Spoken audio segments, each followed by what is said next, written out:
¿Sale, hermanos, hermanas? Vamos a dar inicio con nuestra clase de epístolas paulinas. Epístolas paulinas, ¿sale?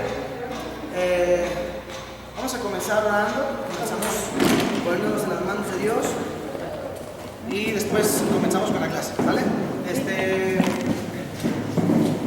Hermana Laura, por favor, bendíganos con una oración, por favor.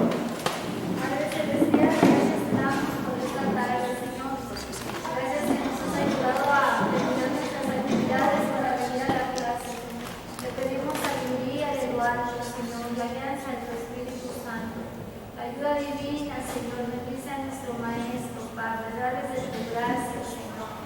Gracias por su paciencia, Señor. Ayúdanos a esforzarnos. Buscamos agradarte, Señor. Ayúdanos a aprender, ayúdanos a retener, Señor, estas enseñanzas, que sea para la gloria de tu nombre, Señor, donde tú te glorifiques, Señor, a través de lo que hemos aprendido, para que vengan muchos al conocimiento de tu palabra. Gracias, Señor. Apresura los pasos de nuestros hermanos que vienen en camino. Todo lo hacemos con acción de gracias en el nombre de Jesucristo. Amén. Amén. Amén.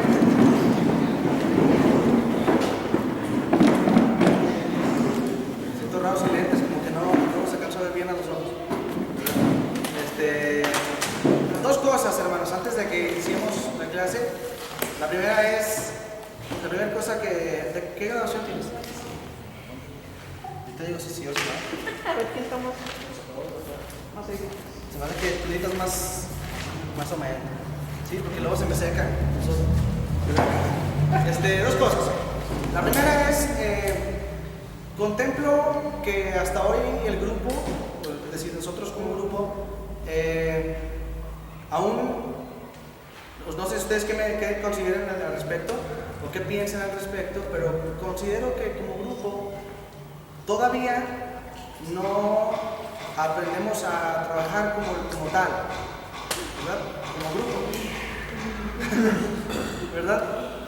No sé cómo se sienten ustedes al respecto de eso. Lo he dicho otras veces, yo me paro aquí enfrente y yo los veo a todos y yo tengo mucho cariño por todos, como compañeros, como alumnos, como hermanos, todos. Pero no sé cómo sean ustedes con los demás, ¿verdad? Yo no lo sé, es decir, no lo experimento, pero al hacer actividades en grupo, al hacer actividades grupales, me doy cuenta que a veces no estamos tan acostumbrados a trabajar con otros que no son mi familia o que no son mi iglesia, ¿verdad? Entonces, nada más hacer ese comentario, ¿verdad? ¿Qué piensan ustedes de eso? Pues es que mucho tiene que ver por lo mismo por nuestras actividades. A lo mejor aquí dentro sí nos acoplamos bien rápido y todo, pero estamos aquí. Y ya cuando son trabajos para la próxima semana, batallamos mucho para reunirnos a veces, por lo mismo las actividades de cada quien, los horarios no coinciden y muchas cosas de eso. O sea que saliendo de aquí, la verdad, nos desconectamos todos, porque ya cada quien hace sus quehaceres. Pero hoy no está todo un problema. Ella viene de la estación, ya viene ya de Bereña, yo vengo de allá por Central. Sí, y nos juntamos para hacer la tarea de sí, sábado. eso es lo que vi de los hermanos que llegaban. Yo pensé, me asusté porque los vi que llegaban, que estaban eran las 5 o 6 y yo pensé que se nos había pasado el tiempo. El horario de verano. A lo mejor, y luego vi que ya empezaron y yo dije, híjole, se me hizo tarde, pero los hermanos se juntaron en grupo. Pero por otra parte, la otra parte del grupo, al momento de que yo los observo cuando trabajan en equipos, cuando trabajan en iglesias, qué bonito, ¿verdad? Estamos ahí con comunión, ¿verdad? Somos la iglesia y todo eso, pero cuando trabajamos con diferentes familias o con diferentes personas, a veces a lo mejor se nos hace un poco complicado. Y lo que yo quería decirles es que no sé cómo ustedes hasta ahora se sientan con respecto a las clases, a la universidad, a las tareas. No les voy a preguntar ahora cómo se sienten. Lo que quiero decirles es que no sé cómo están ustedes, pero lo que yo pienso cuando se llega el sábado y cuando se llega el lunes es que es un tiempo muy bonito, pues, porque es independiente de la iglesia, es un tiempo en que los veo, me ven, nos hablamos, nos saludamos, nos platicamos, quién está enfermo, quién está bien, quién tiene problemas, ¿Quién viene cansado, verdad? Y para mí es algo, a mí en lo personal, yo lo digo como tal, para mí es algo bonito, algo bueno, algo sano, algo que me gusta hacer, ¿verdad? Tanto el sábado como el lunes que venimos a clase, ¿verdad? Es un tiempo refrescante, así lo siento yo. Y yo no sé cómo usted lo sienta, pero lo que sí le puedo, si usted me permite aconsejarle el día de hoy, es que durante el tiempo que usted esté aquí en la universidad, estudiando, en el seminario, disfrute, no hay más que eso, ¿verdad?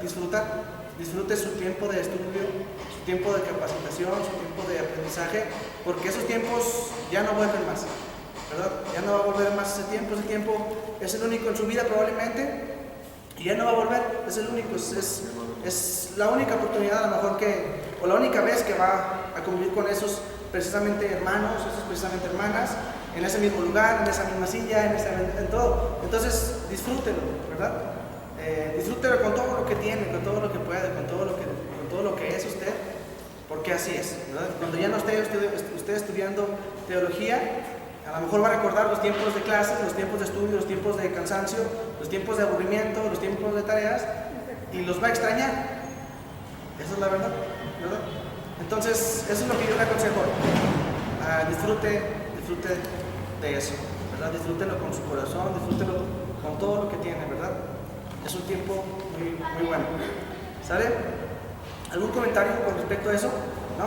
Bueno, lo segundo que les quiero decir, ¿qué era?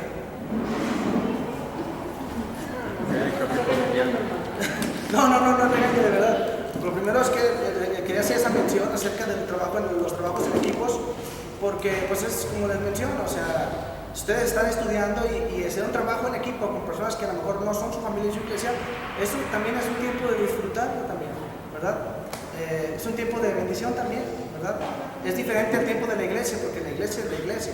Aquí es diferente, pero es un tiempo también muy bueno. Y ya se me olvidó la segunda cosa que les quería decir.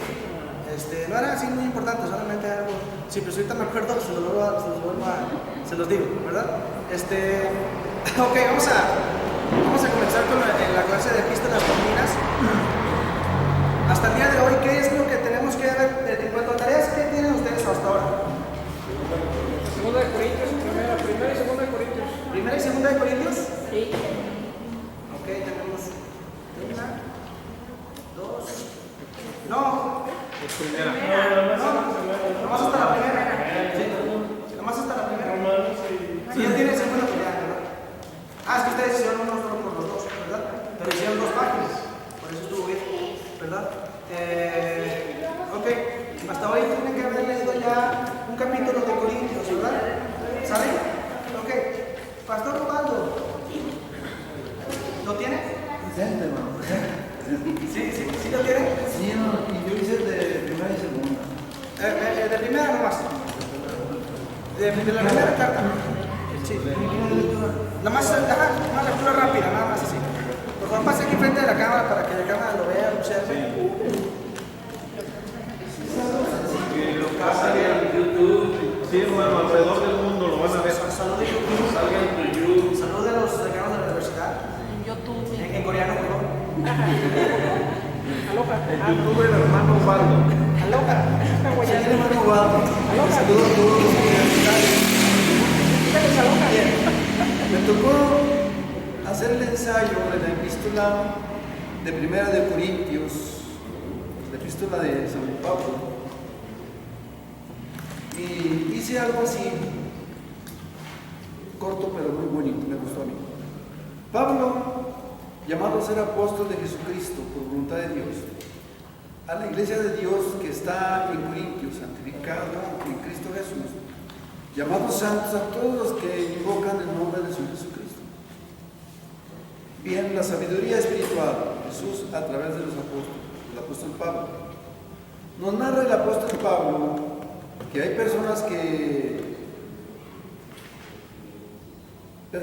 en deficiencia moral, física, espiritual. Y esta clase de personas, Dios se deleita en rescatarlas para que se manifieste su poder, dándole un cambio en su físico, una mente activa, regenerada, sabia, liberado por completo. A estas personas, dando una sabiduría brillante con conocimientos totalmente espiritual. Esto vil, de lo cual nos habla 1 Corintios, capítulo 1, 25 al 31, de lo que los hombres llaman loco, lo de Dios es más sabio que los hombres, y lo flaco de Dios es más fuerte que los hombres. Y de esta manera vemos que Dios ha escogido a personas enfermas de la mente y cuerpo con el fin de su poder,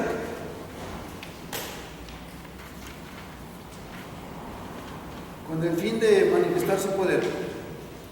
Con el poder sanador se ha manifestado ante el hombre. Una mente brillante de igual de una persona que tenía mente ociosa, atrofiada, llena de desesperanza. Con todo esto, Dios se glorifica en su potencia y su sabiduría. Ahí termino. Que Dios les bendiga. Muy bien, amén. Amén, hermano. Muchas gracias. ¿Aquí está el segundo? ¿Comienza a leer? Sí, también. Ok, gracias. Gracias. ¿Alguien más voluntario quiere leer su pequeño ensayo? ¿De primera? Sí, de primera, nada más. ¿Alguien más? Pues no, gracias. Sí, ya casi sabemos que va a pasar usted. Hasta tomando digo para.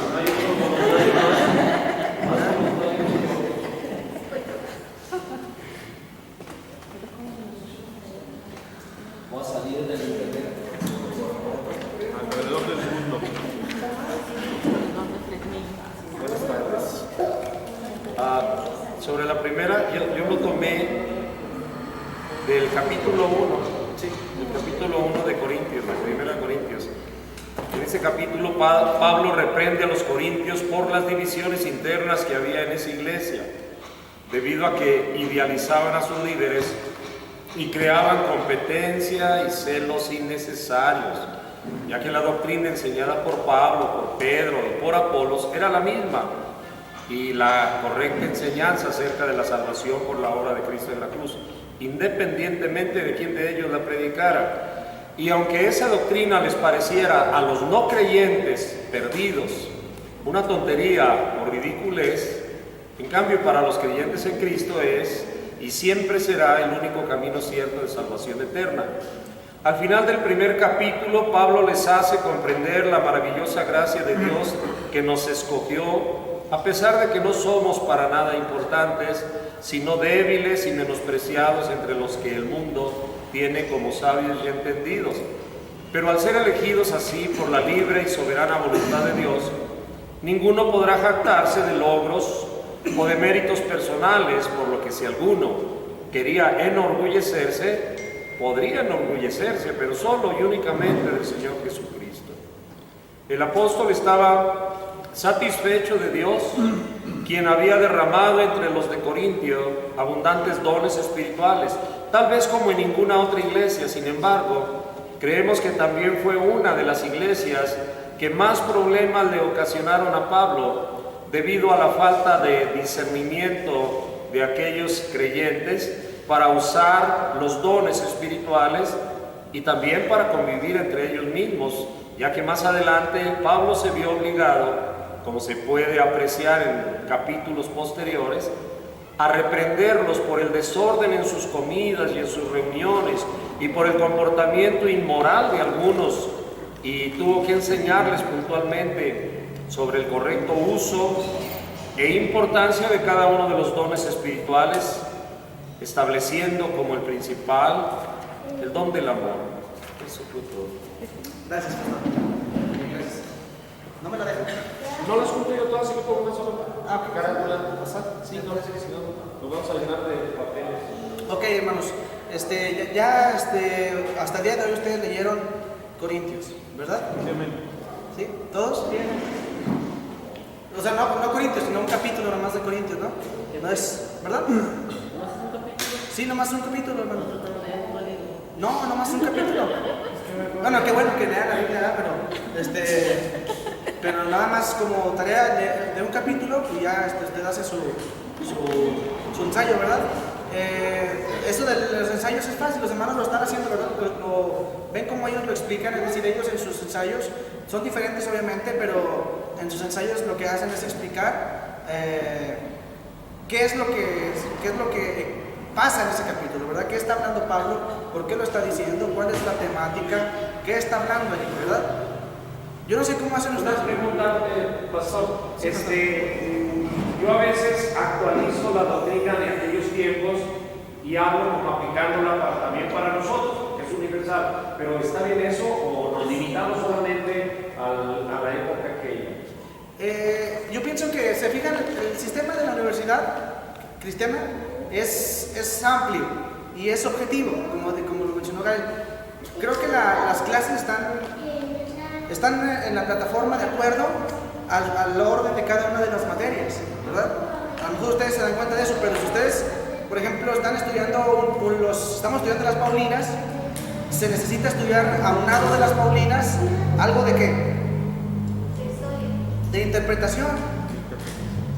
Sí, de historia también, pero a lo mejor todavía falta un poquito más. Entonces, lo que hace el pastor es cierto, y a lo mejor ustedes lo están haciendo. Leí, ¿qué ensayos leí? Bueno, es que casi no me han entregado ensayos, pero creo que el de Sujei y el de Hermana Ángeles. ¿Sí me entregó usted? No, ¿verdad? Entonces, leí unos ensayos que ustedes me entregaron, donde me pareció me gocé, ¿verdad? Me divertí, fue algo hermoso, pues, de los que me extasié, ¿verdad? De verdad, porque están ustedes escribiendo el ensayo y al mismo tiempo están interpretando qué es la cuestión del capítulo de la epístola, ¿sale? Por eso sí pueden utilizar las dos cosas, pastor. Es decir, pueden ustedes utilizar la aplicación en los tiempos antiguos, en los tiempos correspondientes a la epístola, y usar la aplicación contemporánea, ¿verdad? Siempre se necesita eso, ¿verdad? Siempre. Cuando ustedes estudien cualquier libro, cualquier epístola, cualquier cosa, siempre van a necesitar ustedes entender qué significa eso, ¿verdad? Cuando doy la escuela dominical aquí en la iglesia, casi siempre que estoy dando la escuela dominical, leemos algún pasaje y luego le pregunto a alguien, hermano, ¿qué significa? ¿Qué significa eso? Porque necesitamos ir de la parte del texto a lo contemporáneo, ¿verdad? Entender que ese texto está vivo, está vigente. Y si lo hacen en su ensayo, pues qué mejor, pastor, ¿verdad? ¿Alguien más tiene alguna pregunta? Yo quería decir. Hermano Javier, por favor. Sí, hermano. No, a mí se me hizo muy bonito y impactante. Obviamente busqué muchas fuentes, ¿verdad? Donde dice el por qué Pablo empezó a escribir cartas. Es que era mucho el trabajo que él tenía. Entonces, él por eso tuvo que escribir esas cartas. Pues les daba muchos ánimos a las iglesias que estaban en todas, todo lo que les ayudaba. Pero hay gente que dice que muy pronto los iría a visitar. Y cuando dice esas palabras, lo tomé muy personal, como de entender, voy a visitarlos, pero a la iglesia, obviamente está hablando de toda la iglesia hasta ahorita en la actualidad. Así lo percibí. Pero obviamente sé que era una carta que le estaba escribiéndoles a ellos, ¿verdad? Pero se me hizo muy bonita, esas palabras. Las dijo en un sentido como para darles mucho ánimo, ¿verdad? Sí. Y así fue, en realidad era para eso, porque había muchos problemas. Sí, pues. Dice que ya había mandado a Timoteo por lo mismo. Pues se me hizo muy bonito eso. También vemos en los días los problemas que Pablo tenía aquí en los Corintios, vemos que es lo que está en nuestros días, lo que surge dentro de las nuevas iglesias. Sí. Que hablaba Pablo de no estaba a veces cerca, pero a veces las circunstancias, por eso es mismo se aplica a los días lo que estamos viviendo en aquellos tiempos. Es cierto, Marcelo. Lo que ustedes están diciendo, hermano, me está llevando a mí a entender a saber que están ustedes analizando las epístolas, ¿verdad? Ustedes están analizándolas. Y más aún quienes cuando se sientan a estudiarla, el hermano Ubaldo y la hermana Ide, es lo que hicieron en su ensayo. Lo que leí cuando ustedes me entregaron su ensayo fue que ustedes utilizaron una línea de estudio, al parecer, ¿verdad? ¿Sí? Fue parte y parte. Parte suya y parte de la Biblia. ¿Sí? Diccionario. Sí. Sí, eso es muy bueno porque si ustedes utilizan una Biblia de estudio, al momento de estudiar un capítulo, es mucho mejor, ¿verdad? Porque a lo mejor la Biblia de estudio les va a ayudar a comprender un poco más el texto, ¿verdad? Solamente ayudarles a comprender. Los comentarios no les van a decir el significado. La Biblia es la Biblia, ¿verdad? La Biblia es más poderosa que los que comenten la Biblia, ¿sí? Los que les van a ayudar a ustedes a comprender mejor va a ser los comentarios únicamente, ¿verdad? Sí. Y lo que ustedes están haciendo me gusta porque lo están interpretando. Todavía no estamos en exégesis, ¿verdad? Todavía no. Estas materias son simples todavía, ¿verdad? En exégesis, los que saben algo de exégesis se van a dar cuenta de que la materia de exégesis es una materia pesada, es una materia dura, ¿verdad? Exégesis como tal. Ahorita a lo mejor no estamos dándonos a la tarea de investigar qué significa tal o cual cosa, todavía no nos estamos yendo a comparar qué símbolos o qué estilos de lenguaje está utilizando en el texto griego, todavía no nos estamos yendo a estudiar las costumbres, las tradiciones, la forma de nada de eso todavía. Si usted está haciendo algo de eso en sus ensayos, qué bueno, porque eso le ayuda a usted a que ese ensayo le puede servir ¿para qué? Para compartirlo en un devocional en su iglesia, para predicarlo, ¿verdad? Para dar alguna consejería. Esto les ayuda para todo, ¿verdad? Con el tiempo vamos a estudiar un poco más acerca del contexto, que es precisamente la materia que se dedica a hacer, es la materia de exégesis, ¿sí? ¿Alguien ha escuchado algo sobre exégesis? ¿Sí? ¿No? ¿Nadie? ¿Sí? Una palabra griega, ¿no? Exégesis es, creo que es de latín. Sí, creo que sí, pero prácticamente exégesis es es el estudio que estudia el texto en su contexto. Exégesis es lo que estudia el texto en su contexto, ¿verdad? Que estudia el texto. Ajá, en su contexto. Es decir, cuando vayamos a exégesis, usted va a tener un capítulo, un libro, una epístola, lo que sea, y usted va a dedicarse a estudiar qué comían, con qué comían, qué tipos de platos utilizaban, qué formas, con qué papel existía, cuál era la forma de pensamiento, qué palabras utilizaban ellos, y todo eso. Si nosotros los mexicanos, hermanos, fuéramos los primeros destinatarios de la Biblia, sería muy difícil estudiarnos. ¿Sabían ustedes eso? ¿O no? ¿Sí saben ustedes eso o no? ¿Por qué será? Porque en México tenemos muchas cosas muy raras, ¿verdad? Que nosotros no nos damos cuenta, ¿verdad? Pero que tenemos muchas cosas muy raras, ¿verdad? Tenemos una palabra para muchas cosas, ¿verdad? Una palabra puede significar muchas cosas en diferentes tipos de contextos, ¿verdad que sí? ¿Cómo cuál? Puerco, cochino, marrano. Puede ser, gracias, ¿verdad? Gracias por su comentario, no por ¿verdad? Así es, una palabra puede significar muchas cosas, como ¿qué palabra se le viene a la mente a ustedes? Una sola palabra, es decir, un sustantivo. Niño. Ok, explíqueme más esa hermana, pues. San Marcos 20. San Marcos 20. Por ejemplo, ¿perdón?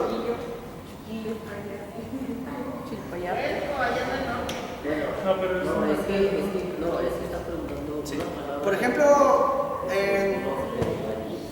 la palabra que le va a retumbar en los oídos a Daniel, casar. ¿Verdad? Casar con ese es casamiento, ¿verdad? Casamiento. Es lo próximo. Eso es lo futuro, ¿verdad? Es Lo del pasado profecía. mañana, casi, ¿verdad? Sí. Casar con Z es otra cosa distinta, Es lo que lo pasa. Son los problemas. ¿verdad? Son sinónimos los dos, ¿verdad? Y así, entonces, estudiar nosotros el texto en su contexto nos lleva a nosotros a entender qué palabra significa qué cosa para tales destinatarios. Por ejemplo, antes de que nuestra hermana Laura nos ilumine, ¿verdad?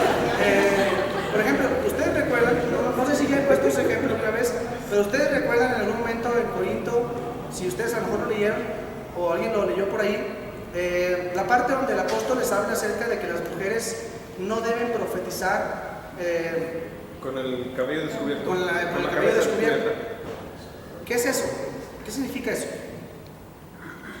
Deshonra.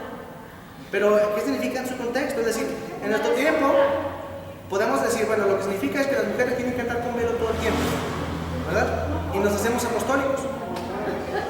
Ok, hermano Leonardo. Sí, es que básicamente sobre eso estoy tratando ya terminando más bien ya terminé mi estudio, Eso. mi tesis. Y dice precisamente que lo que quiere demostrar Pablo ahí es la sujeción de la mujer hacia el hombre. Dice, el hombre obviamente no tiene que tener cubierta la cabeza, que algunos judíos decían que sí tiene que ponerse velo, pero lo que no entendían ellos era el ejemplo que les ponía Pablo acerca de Moisés cuando bajó del monte, que el rostro le brillaba, decía, entonces él por eso se cubrió. Dice, mujeres tienen que estar sujetas al hombre. El hombre es la cabeza del varón, por eso, la cabeza de la iglesia, por eso no se tiene que cubrir. La mujer tiene que estar o demostrar esa sujeción a través del velo. Y decía que en ese tiempo las mujeres, las prostitutas precisamente, ellas andaban pues así, ¿verdad? Entonces por eso decía, hagan ustedes esa diferencia. Incluso también les decía, no vistan este hábito de hombre, porque las prostitutas lo hacían. Entonces, eso es todo lo que se maneja ahí en ese capítulo 11 de las mujeres. Así es, ¿ven? Entonces puede cambiar mucho el significado en el día de hoy al tiempo de ese tiempo, ¿no? Hermano, ¿no? Por favor. Bueno, lo que el hermano ahorita tocó es parte de la historia, pero lo que yo alcanzo a comprender, usted dice, Sí, hermano. son usos y costumbres de lo que usaban y lo que no usaban. Así es, hermana, o sea, es precisamente lo mismo, la misma cuestión a lo que estamos intentando encajar, ¿verdad? Porque si nosotros entendemos lo que hacían en ese momento y por qué Pablo les dice esto, entonces entendemos cuál es el verdadero significado de tal pasaje. Ajá. Y por eso las hermanas del día de hoy no traen velo. De otra manera, las hermanas, ¿por qué no traen velo? ¿Qué está pasando? ¿Verdad?